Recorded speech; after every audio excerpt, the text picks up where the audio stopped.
Bonjour à tous, bienvenue sur ce petit vidéo explicatif de ce qu'est le vandalisme sur Wikipédia et ce qu'on fait pour l'empêcher. Bienvenue à tous, je m'appelle Le Tarte AN, je suis un utilisateur régulier de Wikipédia, entre autres je suis administrateur de Wikipédia en langue française et sur Wikimedia Commons. Comme je vous dis aujourd'hui, j'aimerais vous présenter comment fonctionne la patrouille sur Wikipédia. Qu'est-ce qu'on fait pour contrer le vandalisme sur Wikipédia? D'abord, je vous présente un peu l'outil. Chacun d'entre vous doit connaître Wikipédia, qui est une encyclopédie libre en ligne, qui compte aujourd'hui 1 300 000 articles environ. Euh, Wikipédia est une encyclopédie libre. Ça veut dire quoi? Ça veut dire qu'elle peut être facilement réutilisée. On peut réutiliser le texte et les images qui sont dans l'encyclopédie à condition de bien respecter les licences de l'encyclopédie qui sont une licence CC BY SA 3.0 plus précisément. Bref, vous pouvez réutiliser cette encyclopédie-là. Et aussi, c'est important de savoir qu'on peut la modifier, cette encyclopédie-là. Donc, n'importe qui peut modifier l'encyclopédie Wikipédia. Si vous allez dans n'importe quel article de Wikipédia, bon, par exemple, cet article-ci, qui est en lumière aujourd'hui, chaque personne peut aller modifier l'encyclopédie en cliquant sur l'onglet Modifier. On peut le faire quand on a un compte d'utilisateur. Je pourrais revenir sur comment créer un compte d'utilisateur une autre fois.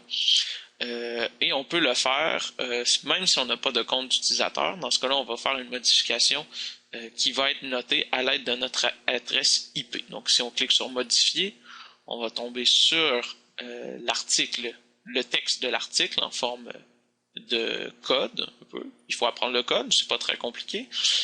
Donc on peut aller modifier l'article et appuyer sur publier à la fin pour donner notre modification.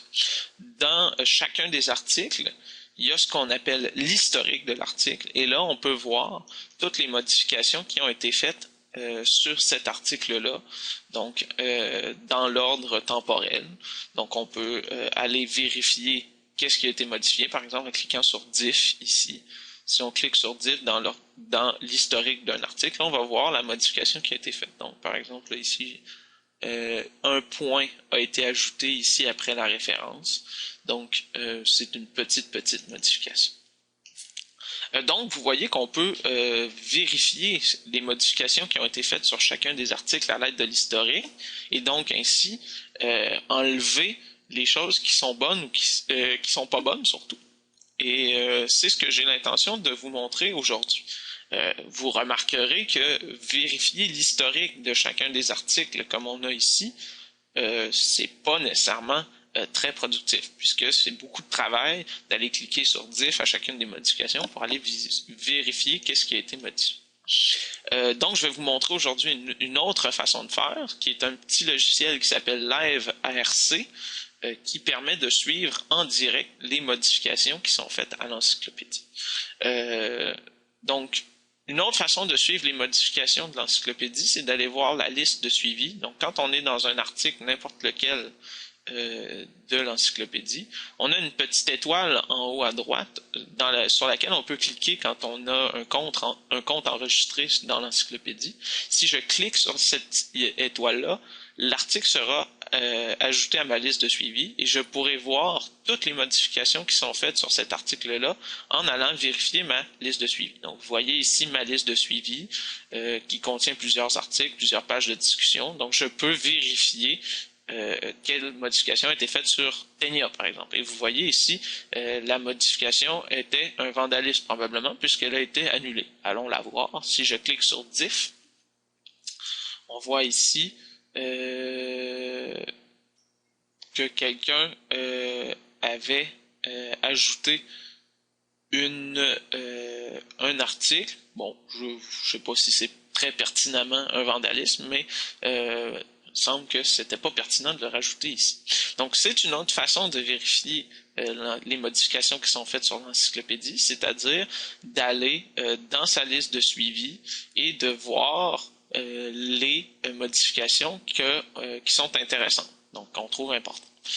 Cependant, j'ai pas toutes les 1 300 000 articles de l'encyclopédie dans ma liste de suivi, et donc il faudrait trouver une autre façon de vérifier ces articles-là. Comment on le fait? Pour ma part, j'utilise un logiciel qui s'appelle LiveRC. Je vous le montre tout de suite, qui ressemble à ceci. LiveRC, c'est un logiciel qui est inclus dans l'encyclopédie. On peut l'atteindre, je vous montre. Lorsqu'on est dans une page de l'encyclopédie, dans la barre de recherche, si on tape WP LiveRC, on va tomber sur la page de l'outil. Comment fonctionne cet outil-là? Vous le voyez un peu déjà. L'outil fonctionne en faisant défiler dans l'ordre chronologique toutes les modifications qui sont faites à l'encyclopédie. Ce que je veux vous montrer aujourd'hui un peu, c'est comment fonctionne ce logiciel-là, qu'est-ce que je fais avec, et aussi vous montrer comment on enlève le vandalisme sur Wikipédia. Donc, qu'est-ce que LiveRC? C'est un logiciel qui nous montre les modifications, dans lequel on peut suivre toutes les modifications et on peut aller voir ce qui a été modifié dans chacun des articles. Par exemple, si je clique ici sur diff, j'obtiens la modification, un peu comme on l'a vu tout à l'heure, qui a été faite, et je peux vérifier si elle est correcte ou pas, si c'est du vandalisme ou pas. Dans LiveRC, on peut filtrer les modifications qui sont faites selon le type d'utilisateur. Donc, personnellement, je suis généralement les IP et les débutants, puisque c'est de là que viennent le plus des vandalismes. On pourrait suivre toutes les modifications qui sont faites par les utilisateurs de Wikipédia, et on pourrait même suivre toutes les modifications qui sont faites par tous les utilisateurs de Wikipédia, en plus des robots. Les robots qui sont des logiciels qui font des modifications automatiquement sur Wikipédia, que ce soit pour corriger des fautes de français, ajouter des liens internes ou ce genre de choses. Donc, si je clique sur tous plus bots, vous allez voir là défiler toutes les modifications, là, vraiment toutes les modifications qui sont faites sur Wikipédia en temps réel. Et vous voyez que ça va très vite. Je ne sais pas exactement combien de modifications sont faites par minute sur Wikipédia, mais on le voit là, ça doit être autour d'une 30 ou quarantaine de modifications par minute qui sont faites sur Wikipédia. Bon, bien sûr, certains utilisateurs ont pas tant besoin d'être surveillés parce qu'ils ont de l'expérience, ou les robots parce qu'ils sont programmés, on suppose qu'ils sont bien faits. Donc moi je me limite aux IP et débutants pour faire la vérification, puisque c'est de là que viennent la plupart des vandalismes. Bon, ça exclut pas que des utilisateurs expérimentés fassent des vandalismes, mais d'expérience, je peux vous dire que la plupart des vandalismes que je trouve ont été faits soit par des utilisateurs très débutants, donc avec peu d'éditions, autour de 5, 6, 10, ou par des utilisateurs qui ne se sont pas enregistrés et donc qui contribuent sous une adresse. Vous voyez ici là quels contributeurs ont fait les modifications. Vous avez deux types de choses que vous voyez. Ce sont soit des noms, alors là ce sont des utilisateurs enregistrés comme moi, par exemple le Tarte AN, où vous voyez aussi des chiffres comme ça, séparés par des points. Ce sont des adresses IP. Dans ce cas-là, ce sont des utilisateurs qui ne se sont pas enregistrés et qui font des modifications sous leur adresse IP.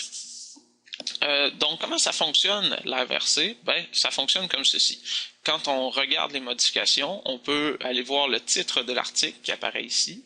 On peut voir l'utilisateur qui a fait la modification. Et on peut voir ici à droite le résumé de la modification qui a été donnée par l'utilisateur. Beaucoup d'utilisateurs, surtout les nouveaux, ne mettent pas de résumé de modification. D'autres le font. Par exemple, ici, on a le résumé de modification nouvelle section, qui veut dire que la section qui est écrite en gris pâle ici là, vient d'être créée. Mais vous voyez que malheureusement, la plupart des utilisateurs ne mettent pas de résumé de modification, et donc c'est difficile de suivre ce qu'ils ont fait. Donc, comment on fait pour vérifier les vandalismes? Ben, on va aller cliquer sur Diff pour les modifications qui peuvent nous paraître suspects. Donc, pour que ce soit pour les IP, alors on a un bel exemple de quelqu'un qui a écrit caca boudin à la place du nom de la personne, ce qui n'est pas très pertinent. Donc, dans ce cas-là, ce qu'on va faire, c'est qu'on va défaire la modification. Donc, j'ai cliqué sur défaire ici. Normalement, on devrait voir apparaître mon nom sur l'article Père Damien, qui va révoquer. Donc, vous voyez ici, c'est le cas. On a l'article, je vais le mettre sur pause, on a l'article Père Damien, mon nom, et le fait que j'ai révoqué la modification d'un utilisateur. Remarquez, il y a un petit balai à côté de mon nom. C'est parce que je suis un administrateur de Wikipédia, comme je vous l'ai dit. Un administrateur de Wikipédia, qu'est-ce que ça peut faire de plus? En fait, pas grand-chose. Ça peut bloquer des utilisateurs, ça peut supprimer des pages, et ça peut faire quelques autres actions dans l'encyclopédie que les utilisateurs de base ne peuvent pas faire. Le statut d'administrateur est obtenu par un vote. Et puis, il est généralement donné aux utilisateurs qui ont beaucoup d'expérience et en qui on a une certaine confiance. Je vous montrerai peut-être plus tard comment on fait pour bloquer un utilisateur ou comment on fait pour supprimer une page, si c'est pertinent. Je ferai une autre vidéo là-dessus. Donc, si je repars le tout, ben, on peut voir donc les modifications qui sont faites et on peut donc révoquer toutes les modifications qui ne sont pas acceptables. Bien sûr, je ne suis pas toujours en capacité de faire un jugement sur la chose.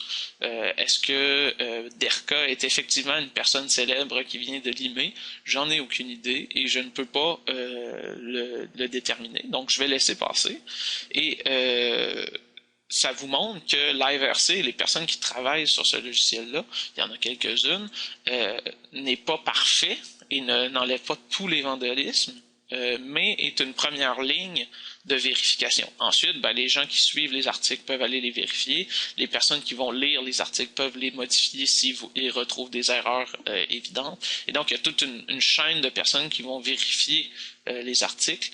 Mais l'IVRC est donc la première ligne de vérification. Donc, et on peut vérifier comme ça là, toutes sortes de modifications qui apparaissent. Vous voyez, Salbot, qui est un robot qui révoque les vandalismes, a révoqué un utilisateur. Si vous le voyez passer encore une fois, vous saurez qu'est-ce que c'est. On a ici un nouvel article qui a été créé sur un coureur cycliste dont on ne connaît pas l'admissibilité. Je vais rajouter le bandeau admissibilité pour dire qu'il faudrait vérifier si cette personne-là peut avoir un article sur Wikipédia. Donc ça va apparaître sur l'article et signifier aux personnes qu'il faudrait vérifier s'il existe des sources externes qui permettent de vérifier l'admissibilité de cette personne. Dans le fond, vous voyez là que utiliser l'IVRC, c'est pas très compliqué. C'est cependant réservé aux utilisateurs qui ont une certaine expérience. Mais vous voyez cependant que ça prend beaucoup de temps pour vérifier toutes les modifications qui sont faites, pour vérifier que il n'y a pas de vandalisme et pour enlever les vandalismes qui se produisent. Donc, et ça démontre que malheureusement, le vandalisme sur Wikipédia, c'est quelque chose qui consomme le temps de beaucoup de personnes, comme moi par exemple, qui utilise l'IVRC. Et donc, c'est important d'être conscient que chaque vandalisme qui est fait doit être évoqué par quelqu'un, doit être corrigé par quelqu'un, et c'est du temps que ces personnes-là ne passent pas à améliorer l'encyclopédie. Et donc, c'est pas une très bonne chose. D'où ça vient cette situation-là? Ben, ça vient du fait que Wikipédia est une encyclopédie que tout le monde peut modifier, et donc beaucoup de personnes peuvent vandaliser si bon leur semble. Je vous fais remarquer aussi que dans le logiciel AVRC, on voit apparaître ici à droite complètement des chiffres. Ça, c'est la quantité de caractères qui ont été ajoutés ou enlevés dans la modification qui a été faite. Et ça, c'est un bon indicateur souvent du potentiel d'un vandalisme. Généralement, un des vandalismes qui est fait régulièrement, c'est d'ajouter beaucoup de caractères qui n'ont pas de sens ou d'enlever une grande partie du texte d'un article. Et donc, dans ce cas-là, on peut l'identifier par le nombre de caractères qui ont été enlevés. Donc, j'espère que ce petit vidéo-là vous a permis de mieux comprendre comment fonctionne la patrouille et l'enlèvement du vandalisme sur Wikipédia. Je ferai d'autres vidéos dans lesquelles je pourrai vous montrer qu'est-ce qu'on fait pour bloquer un utilisateur, pourquoi on le fait, quelles sont les façons de faire. Je pourrai vous montrer plus en détail le travail que je fais sur l'IVRC. J'espère que tout ça vous a été intéressant et utile, et j'espère que vous pourrez poser des questions dans les commentaires auxquelles je pourrai répondre dans un prochain vidéo. Donc, merci à tous d'avoir été là, et à une prochaine fois.